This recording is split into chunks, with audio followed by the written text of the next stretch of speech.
That's a bucket. 2 armies marched into a field because of it. 30,000 on one side, 7,000 on the other. 2 hours later, 2,000 people were dead. Italy, 1325. Except there is no Italy yet. Just a collection of city-states that have spent 200 years despising each other. The reason is simple. The Pope versus the Emperor. Who's really in charge? God or the crown?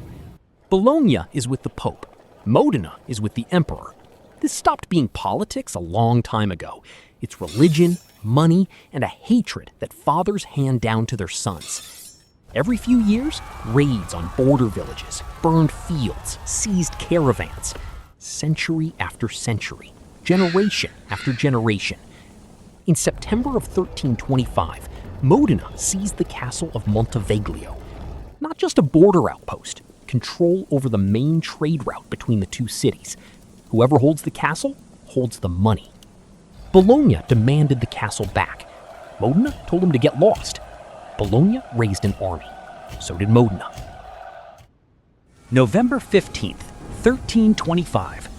The field of Zappolino. 2 armies facing each other. Bologna brought 30,000. Modena showed up with 7. For Bologna, that was a spit in the face. The enemy didn't even bother bringing more people. Bologna had a citizen militia. Lots of bodies, very little discipline. Modena had German mercenaries. Fewer men, but every one of them knew exactly why they were there.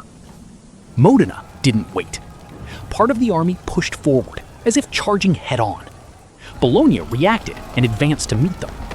That's when Modena's main force hit from the flank. Bologna couldn't regroup.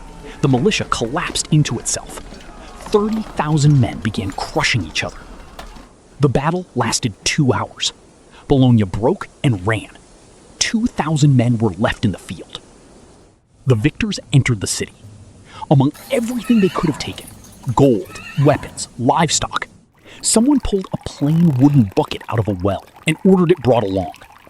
Not by accident, on purpose.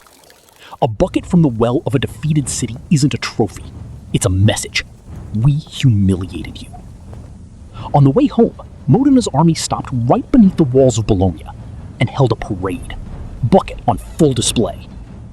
Bologna watched from the walls and could do nothing. January 1326. The war was officially over.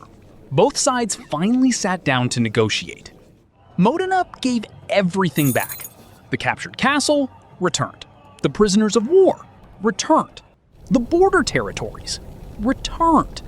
A complete rollback. Bologna looked at the list and said, "What about the bucket?" Modena refused. Bologna offered compensation, cash for the bucket. Modena refused. Bologna went to the mediators, asked the Pope to apply pressure.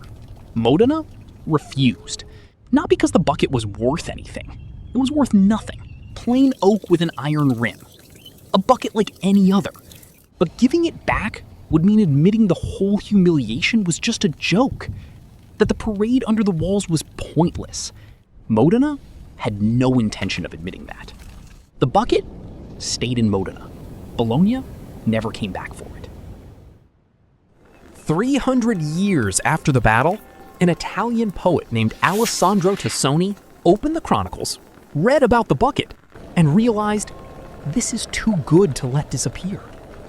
In 1622, he published a poem, written in the style of the Iliad. The gods of Olympus intervene in the war. Heroes deliver soaring speeches. Armies clash in epic battle. Over a bucket. The contrast between the epic style and the complete absurdity of the reason for war made the poem famous across Europe. Everyone read it and just lost it. Nobody could forget it after that. The poem became so well known that someone turned it into an opera. The composer? Antonio Salieri, the man accused of poisoning Mozart. An opera about a bucket from Mozart's alleged killer. Without Tassoni, this would be a footnote in a textbook, one of hundreds of medieval skirmishes. With Tassoni, It became the War of the Bucket. Forever. The bucket is still in Modena. Bologna still demands it back. The argument over a bucket has lasted 700 years, with no end in sight.